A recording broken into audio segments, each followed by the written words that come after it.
ఉన్నటువంటి స్టూడెంట్ ని అడ్రస్ చేస్తూ మాట్లాడినటువంటి మాట. ఓయ్ మీ టెక్నాలజీ, మీ ఇన్వెన్షన్స్, మీ బిజినెస్ మెథడాలజీస్ ఈ భూమిని, భూగ్రహాన్ని నివాస యోగ్యమైనటువంటి భూమిగా దీన్ని బతకనిస్తారా అంటారు. అది మాట్లాడి చనిపోతారు పాపం.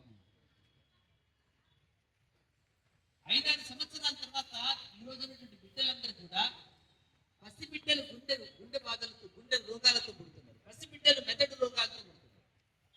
కడుపులో ఉండగానే అనేక రకాల వైకల్యాలతో బిడ్డలు పుట్టడానికి గల కారణం ఏంటంటే మనం పీల్చే గాలి, మనం తినే తిండి, మనం తాగేటువంటి నీళ్ళ కాదు.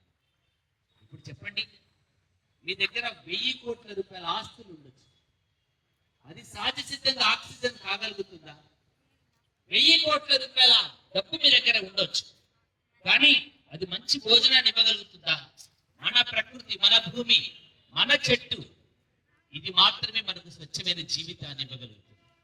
మా తరం స్వార్థం కోసమో, అత్యాశ కోసమో మీ తరం ఎత్తి కొట్టేసేసి మీ భవిష్యత్తు తరాలని గుర్తు చేసుకోకుండా విచ్చలవిడిగా ఈ భూమిని, ప్రకృతిని విధ్వంసం చేశాం.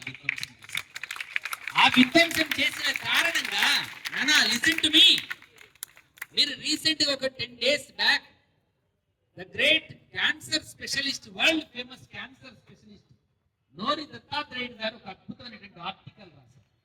కరోనా టైంలో మేడం గ్రామంలో 10-15 మెంబర్స్ చనిపోతే పెద్ద సెన్సేషన్ అయింది. మన రాష్ట్రంలో ప్రతి సంవత్సరం